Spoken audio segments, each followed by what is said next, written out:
Okay, hello everyone. Hope you're having great summer, and let's finish our last topic of this week. So the topic is gender, or the sex and the population structure. So the sex and the gender on these two terms are a little bit different from each other, but we will not cover very details in the definitions and what are the characteristics of the sex or gender. I will mention it, but I will not go very details about that because we are just checking the very general pattern in the macro setting of the population.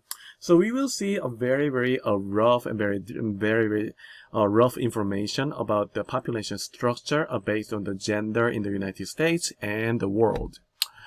So before starting the lecture, I will have more. So I will post a more detailed instruction about that, but we will have the midterm exam next week.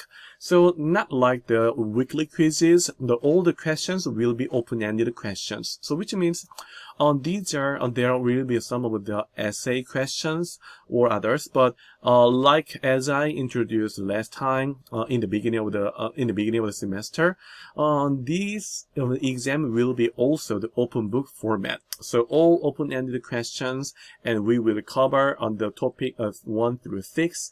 It seems the topic 1, Introduction to Population Studies, topic 2, Demographic Data, topic 3, Perspectives of Population Growth, topic 4, Age, Structure, and Population. Topic 5 is Gender and Sex Structure and Population. I'm covering today. And the last one for the midterm exam, the last range of the midterm exam will be the topic 6, Population Fertility, which I will upload on the Monday morning. So after that, after taking some time to study based on your textbook, lecture videos, and the lecture slides, and also the class activities, the time, so the given time will be 48 hours, which means I will activate that exam menu on June 14th, which is, in my understanding, let me double check. That will be the Wednesday on the next week, and the due will be the Thursday night. Before the midnight. So you will have about the 48 hours, but then you can submit your exam but before the due. So as written in the syllabus, there will be the late submission penalty. So please make sure to turn in your exam before the due.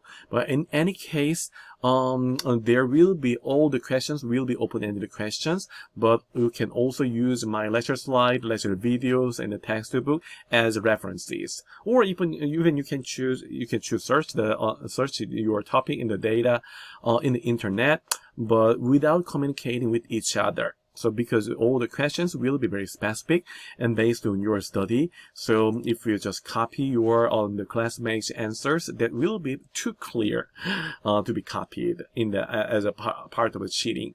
So please make sure to provide your own answers. And I cannot guarantee I can reply within 2 or several hours during the exam period of time, but I will do my best to reply your emails as soon as possible.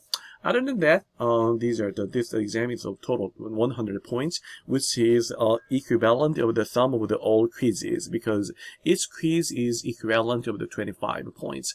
So the midterm exam will be a very important criteria in the evaluation of the total score in this class. All right, so I will post another on the page to have the more in detailed instructions. So we will please let me have some more time to complete that page for you. All right, so the sex and gender. If you took some of the sociology courses or many of the social science classes, you might be already familiar with this topic, because the sex is very biological trait, but the gender is socially divided as the males or females, or the man or woman. So the sex is more based on the physical characteristics, such as having some specific sexual organs or the body, some kind of body parts. But the gender is based on the definition described by the society and the culture, sometimes the religion, or other types of the sets of the expectations by the education or something. So these are very, very a little bit different. I think very different in the terminology, but in this part of the topic, we will not differentiate a lot because we are checking the very macro trends in the sex and on gender structure in the population. Alright, so share of the population is female in 2020, which means the proportion of the woman in the world. So we can see that the darker blue color means there are more women, and the red color means there are the more men. But it seems there are many types of the many types of the differentiations, because many of the countries there are more women. More women, but some countries there are more males, because there are only 42% of the population is consists of the women compared with the other countries. So based on the region and the world, and based on the development level or culture and others, there are many different types and very different levels of the share of the woman based on this data. Other than that, North America, including United States and Canada, they are very, very similar, very, very similar, but there are a little bit more women because of the differences of the longevity, because the women are more likely to live longer than men.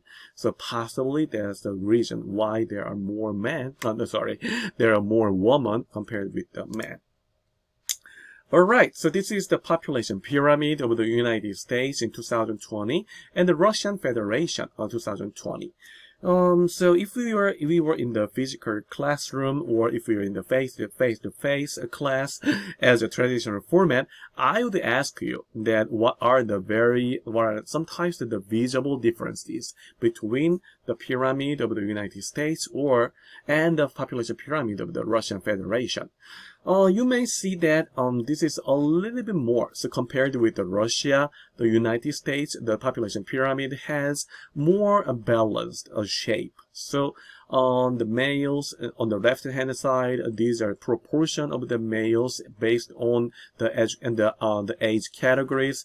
This part is the woman, but there are more fluctuations. These are more curvy and wavy distribution in the Russian Federation, which means there were more people and there are some kind of imbalance between the males and females.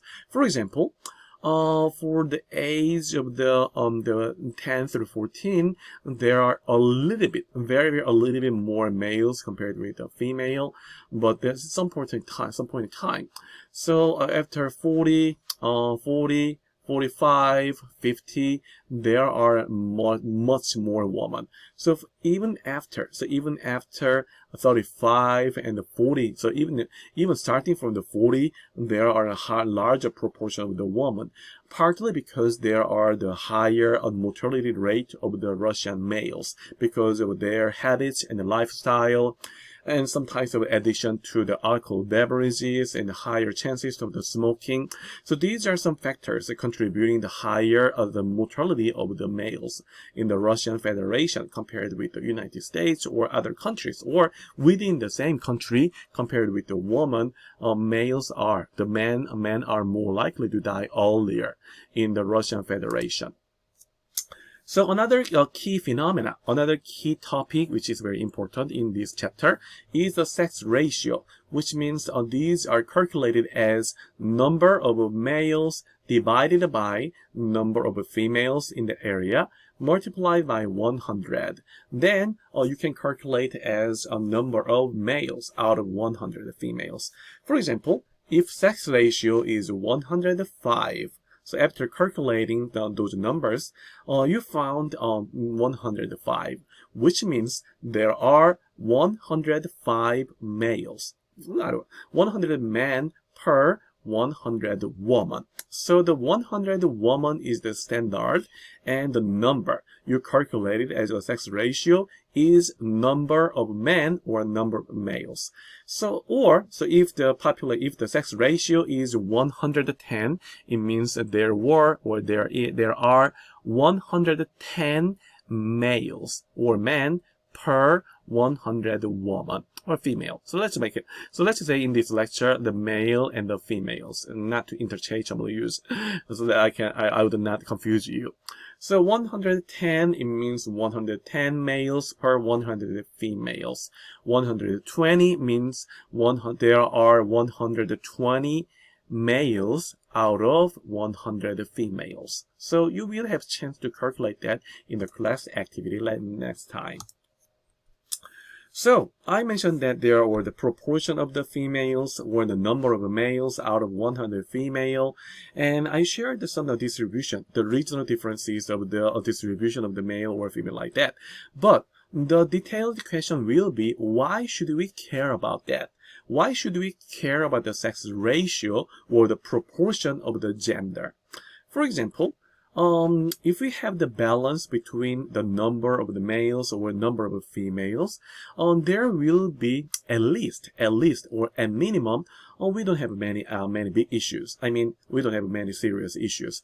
However, if there are many imbalances, for example, if there are 150 males out of 100 females, it means that there are more men, there are more males compared with the limited number of the females. It means that in the marriage market or in the dating market, there will be many of the mismatches or imbalances. For example, there are many of the younger males who want to marry with a specific woman. There will be some of the better or very tough competition in that age range because there are more males. Those are more male. There are more males who want to match with the number of the woman. Then there will be very harsh competition in there. So the differences in the mortality and the life expectancy and the sex ratio and the births are not equal based on the biology and based on natural selection. But there are many other issues. There will be some selective abortion, for example. There will be some of the very not very formal, but there will be some of the interventions based on the culture and the religion and others. But anyway, at the beginning, at the birth, the sex ratios are not very equal, but based on the mortality and others, there will be not very perfect, but relatively there will be imbalance in the sex ratio. Or very selective migration. For example, some of the countries in the Middle East countries, they accepted many of the in-migrations. I mean, many of the international migrations of the international workers. Usually, and those international workers are the construction workers who needed to have the manual working power, which means they needed some international migration who can use their power, mostly males. So that was why some of the countries, in some of the African countries and some of the Middle East countries, they had the lower proportion of the females, which means there were more males in that area of that time. So on the selective migration, these will be also the kind of the consideration you can use as the contributor of the selective migration or the sex ratio in that country. Also, marriageability, as I just mentioned before, in the marriage market or in the dating market, the sex imbalance, I mean the sex distribution imbalance, these are some of the game changer because that will increase or decrease the competition in that marriage market. The shortage of the marriageable man or woman, that will be very frustrating issues in the time. So in Russia, there are the less number of the males compared with the females. It means that there are very serious shortage of the males compared with the number of the females. So there are many of the findings that in Russia, on the downward marriages of the woman, it means that highly educated or the better earning women are marrying on the less competent males, like less educated men or the less not very affluent man compared with the woman, because in the marriage market there are more women, so they wanted to marry even though they need to go downward in the marriage market. So on the war situation and many of the health issues and many of the political issues and others in the life expectancy, so there are many of the shortages of the males in the Russia. So this is the mortality rate of the Russia by gender, and you can see that as the age goes up, so this is blue color is the male, and the mortality out of 1,000, 50, 100, and 150 males are dying. So in very old age, over than on the 80 or 85, because of the by nature, as they get old, there are higher chances of the mortality. However, but from the 40, 35, and 40, as you could see in the population pyramid before, the males are more likely to die because there are more people. So more number of the deaths is out of 1,000 compared with the female and the male. And this is the life expectancy of the woman versus the life expectancy of the man. So this is the 1 by 1 line, which means the life expectancy of the man is the x-axis. And the woman's life expectancy is the y-axis, which means if the country or if the dot is upside, so upper side of this line, it means the woman has higher life expectancy, which means that there are the longer the lifespan of the woman compared with the man. So as you could see, all the countries, even though Nigeria has about 50 something as a life expectancy, and even the Japan, maybe this is Monaco, not sure, Australia, Monaco, and Japan, many of the very, very, very long living country, in the population long living country, they're all the countries, no exception. All the countries, the males are, and the women are, the females are living longer than males. So let's see the transition. Let's see the transition of the, from the 1950 through 2021. All right. So goes up, up, up, up. But there are the fluctuation goes down because of the war situation. But anyway, you can see that the general increase, not very general. So it's going up, up, up more and more. But after 2020, as we all remember, because of the COVID-19, there was some decrease of the life expectancy. Let's see one more time. Not Russia, just Russia. So goes up, started from 62 here. We're getting up, up, up as the 72 or 75, but there is a fluctuation going up and going down and more for the male. So there are some fluctuations. So this is the life expectancy of the man, but there were fluctuations of the like this. So for the male, there were very sharp decrease of the life expectancy compared with the woman. We can see that that's why, possibly because of the better longevity of the woman. All right, so let's go to from the Europe to the East Asia or the Asian countries. So long time ago, India and China, they had very strong sun preferences.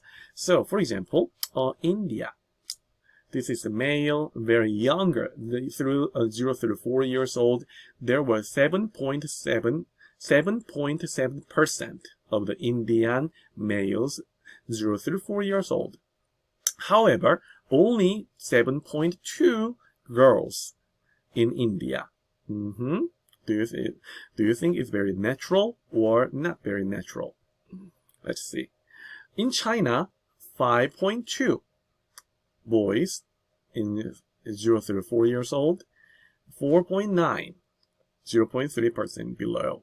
So we can see that in long time ago, about 40 years ago, there were more boys, more very young boys in India and China because of some reason. Would you guess why? Yeah, I just said that. Because of the high levels of partly or largely because of the very strong sun preferences. We will come back to this issue, but there were many of the very, very some kind of a tragedy because we say that these are some missing girls because of the selective abortion. But we will come back to the sun preference issue later. Anyway, so in 2020, in the recent data, still there are the higher proportion of the males, of the boys compared with the girls. Anyway, in many of the Asian countries, the still very strong sun preferences. It might be one of the region, not 100% because of that only that region, but the sun preferences in the culture, the Confucian culture, and many of the family values like that. These would be a kind of the issue in those countries. The Mexico again in another issue. So there will be an extra credit assignment based on my recent paper about the war on drugs in the Mexico and the marriage market in the younger generations, or not the younger generation only, but the woman in Mexico. But 1980, there were no big imbalances, like 25 and 20 year old. There were 4.4, 4.5, and these were about equal. However, 2010, we can see that in the 20, 4.3, 4.5, 4.0, 4.2, 3.7, 4.0, 3.5, 3.8. It means that within the within the very same age category, there are the larger proportion of the woman. So in most cases, most cases, there will be a very similar level of the similar number of the males and females. But in terms of the situation, based on the same age group, there are the larger proportion of the woman in Mexico. Would you guess why? Alright, let me show you about that. So this is about my recent 2 papers about the war on drugs in Mexico. So how does the increased level of the violence, such as usually the homicide and the killing in Mexico, impacted on the union formation, or what we say, the marriage or the cohabitation, living together to make the co-residential union? So these are the 2 papers in the social many of the good 2 of the good sociology journals, and we made a theoretical framework which says, because of the war on drugs, which means the president Calderon, he made so after the election, after he won the presidential election, he introduced a very strong policy that war on drugs, such as the capturing drug trading leaders, and very strong enforcement of the law to cut down the number of the size of the market. And because of the confrontation, there were very real war situation between the police, on one side the police and the government and the military, and on the other side the cartel members. So because of the increased homicide rate, there were many of the threats, because there were the life threat situation, and there are high chances of the homicide and victimization of the homicide. So in that kind of situation, the education could be the buffer. So highly educated woman or the low educated woman, they might face a very different fate in their time. So we argued that the highly educated woman and the low educated woman, they would have a very different chances to stay in the co-residential union, to marry on the form of marriage, start the marriage, or in the opposite side, they're getting divorced more and getting separated more. So in our conclusion in those papers, the woman had not started the first union before the Mexican war on drugs. The recent increase of the homicide rate will associate delay the first marriage, which means if they were living in the area with the high homicide rate, they were more likely to delay their marriage for the less educated woman. However, the more educated woman, or moderately on the more educated woman, they didn't have the big changes because they were not very strongly impacted by the situation. Or the woman already started their first union, such as cohabitation or marriage before the war on drugs, they were more likely to make the divorce or separated compared with the highly educated woman. But in that case, that it was very similar. The less educated women were more likely to divorce or separate from the marriage and the cohabitation. But highly educated women, they didn't have the big changes. So we could find on the education. The education could be the buffer, and many of the homicide, high levels of the homicide were the key, one of the key of the changes in the impacts, the changes in the chances of the divorce or the not divorce but staying in the their coregenerational union. So this is the community. These are some of the on the statistical method. So you don't need to read very carefully, but based on the very unequal distribution of the increase of the homicide rate, and because of the homicide rate, just in case if there are too many homicides within the Jonesboro area or within your community area, you may not go outside or you may not get involved in the social activities as we experienced in the COVID-19, as we don't want it to be exposed to the COVID-19, we hesitated to go outside or get in to the social activities. So in that case, those levels of the social activities were associated with the dating and the marriage abilities. So because of that threats, there were the less chances of the social involvement, and there will be the low chances of the union formations as a kind of the one mechanism. Alright, so you will have more chance to read over these articles in the extra credit assignment. Alright, so these are the ripping up of the homicide rate after 2000 and 2006. Right before that, the homicide rate and many of the victimization rate by the education, these were there were some differences, but these were kind of very flat. But based on education, less educated less educated man, they were the largest, the harshest victim. But a more educated man, there were less and less. Alright, so shortage of the males better, shortage of the females better. Not sure. Let's continue our discussion in the next video.